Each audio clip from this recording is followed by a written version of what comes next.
Okay, this is Mystic Frequencies tour video number 3, adding in some of the latest stuff here. There's some speakers. Here's our big console that's going into the control room soon.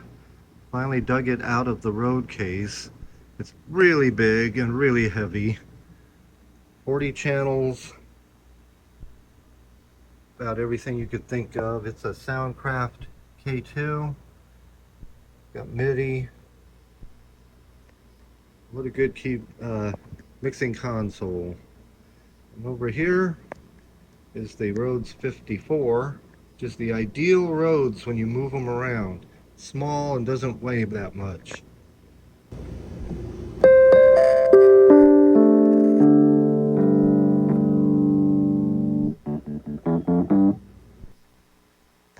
Speakers. Here is the Yamaha HX1, which is a FM and PWM hybrid. It is capable of 16 operators per algorithm, which is quite a bit more than the DX7 and the DX5 and the DX1 had. There's our Tascam Model 24 utility mixer. We use it for recording jams and compositions and things. It is currently recording the audio, except for my mic here I'm speaking into. Now, come around here to the Open Labs Neko. Open Labs had this idea long ago, and they made the Miko also, of putting a PC and all the stuff you'd connect for music to that PC all together in one keyboard. And it was really great for a while, but you know, technology, it just surpassed it right on by. But for a long time, it was actually a pretty popular unit.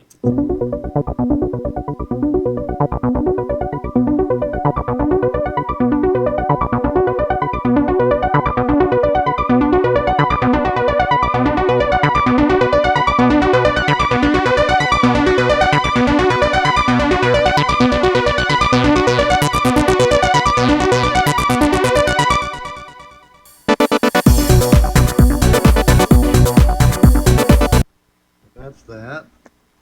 Novation Base Station 2. Gotta have it. Great machine there. And up here, world's biggest MIDI controller. Hooked up to the Base Station 2. It's actually meant to be played with mallets, like a marimba or a xylophone.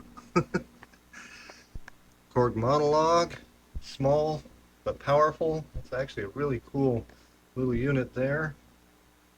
Here is my Yamaha PS55, which was actually bought brand new at the same time from the same place when I bought my first synthesizer in 1984.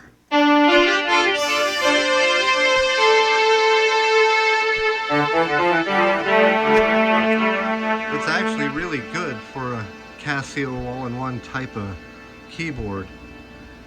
Down here is the Mystic Frequencies Spectrum synth. Handmade by myself over several months. It's designed to literally run and play and merge anything. VSTs to MIDI to whatever. The bottom keyboard, I don't have a sound set up, but they're playing this VST here. This keyboard, I have it wirelessly connecting to the Studio Electronics MIDI Moog. The MIDI Moogs are literal Model Ds in a rack case with additional LFO, MIDI, and a few other features you didn't get with the Model D. They literally took the boards out of a Model D and put them in this to make these. Quite unique. MS-2000, which I think we've covered before previously. That's a great unit too. 24 going on 25 years old, and it still holds its own. Kawai K3M, more modules, Roland D110, Emu Percussion, Proteus 1, 2, and 3, and they're all the expanded XR memory units. Up here, Holly Brute.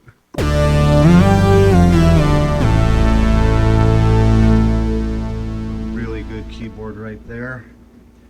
Here are Oberheim Perf X units. There's 5 of them in the series. The strummer plays the MIDI into it. It literally will strum your chords and make it sound like you're playing a guitar. So if you connect that to something that makes a good guitar sound, that's really something. The Cyclone, which was probably the most popular one, is an early pseudo AI sequencer that can play riffs and sequences, arpeggiate and all of that based on what you're playing, and it'll kind of make it up based on settings you preset into it so it stays within your rules. Drummer is kind of like the Cyclone in that it does the same thing, but you hook it to a drum machine and it'll play patterns and things along with what you're doing. The Navigator, now that was an interesting box. You could set it up to basically you play a note and that note could change a patch or change a cutoff. It's literally a MIDI, almost like a MIDI changer, if you will. You could take any MIDI message, control, change, pitch, bend, notes, and tell it when it sees that message to do something else. Output, say you hit a patch number and it outputs a whole bunch of different data to set up keyboards, or you play a specific note and it changes the cutoff or something. Pretty versatile. A systemizer, not so useful today. It's basically a MIDI router, but in conjunction with these, it's probably still pretty useful. Here is the Conductive Labs Noodler. This here is a generative box. You can set up certain chords or progressions, and based on your playing and the buttons you push, it will generate MIDI output, which you connect to various keyboards and things, and you can do self-generating music. Beauty of it is you can do it live based on what you play in real time.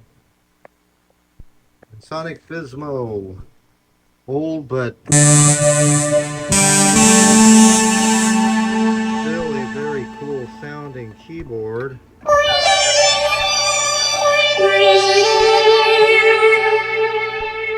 The fancy light strip didn't come with it. That's a little thing I found on eBay. Oberheim OBX8.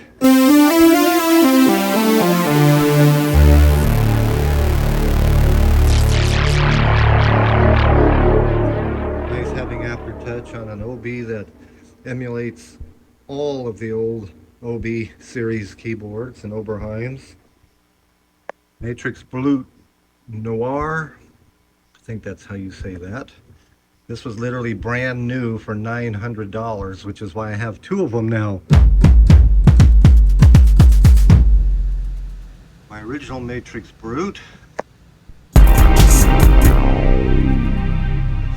Blasting everything because it's not set up for anything right now. This is the Weston Pro 2021, which was a kit. I had to build this. It's a literal Pro 1 clone, true to the circuitry.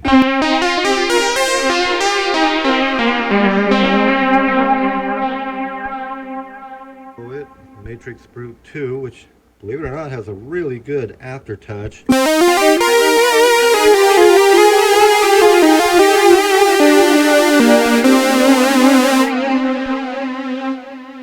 Deluge, which can do a lot of things. I have it set for drums here.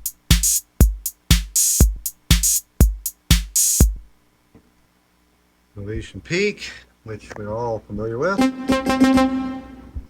Yamaha RX-5.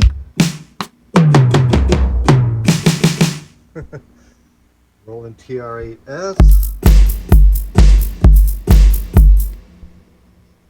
Then drum.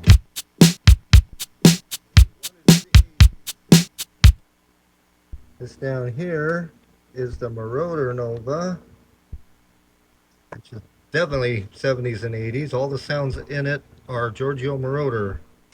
Oh, turn the volume up. It works better.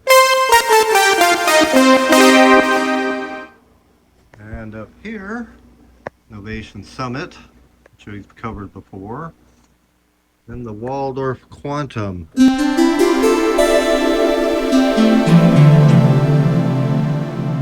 The original, but look at there. Maybe 16 voices on the original Quantum. How do you like that? Pretty neat. That's all through a operating system update. These were 8 voice originally. Now I have to back out for this one because it's really big.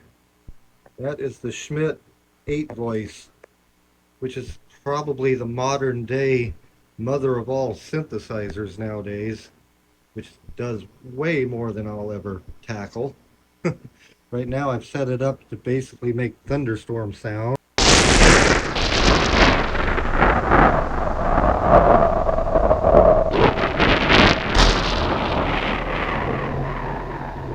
Pretty cool because the lights change to what you're doing. I changed the patch here. See here, well, maybe not. If they do change, I just can't remember how to do it. Now these, I'm going to turn them on so they can warm up because they are full of vacuum tubes. They're so old. Those are from about 1958 through about early 60s. These are audio generators. They're test equipment. And they're really good for doing drone sounds. This is the fun knob.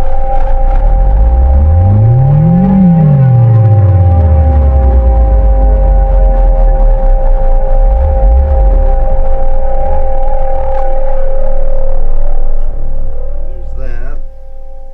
Teisco S60P, their smallest preset keyboard.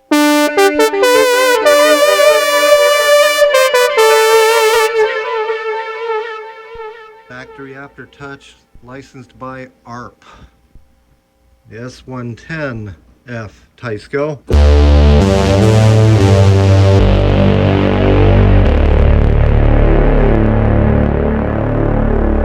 Some people say they sound thin. I beg to differ. Below it, Teisco SX400, which is 4 oscillator synth. And the second one that I have. Here is the Moog Thera Mini, which we're all familiar with, one of several they've made. Here's the Teisco S60F.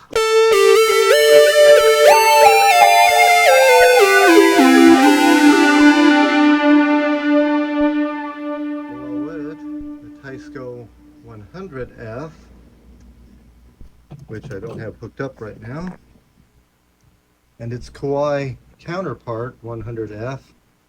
Teisco was bought out by Kawai in the late 1960s, so for a while you could find keyboards with either name on them, which brings us to this here, Teisco SX240, and its Kawai counterpart, which was my first synthesizer. You can see I had a lot of fun with the buttons, just making them different colors and things. The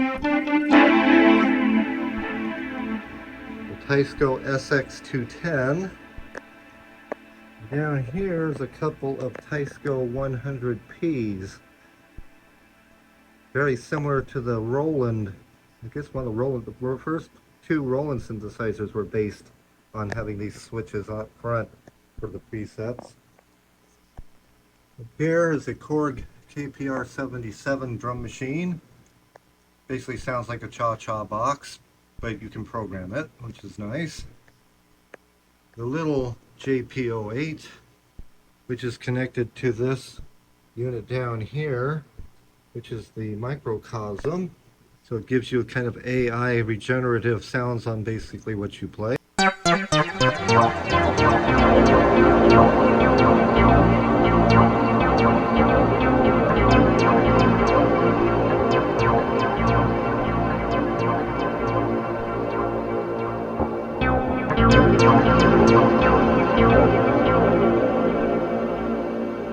Sequential Prophet VS.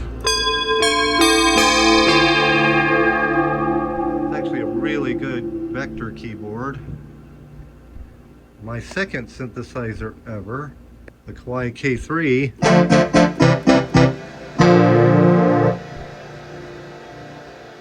Kawai K5.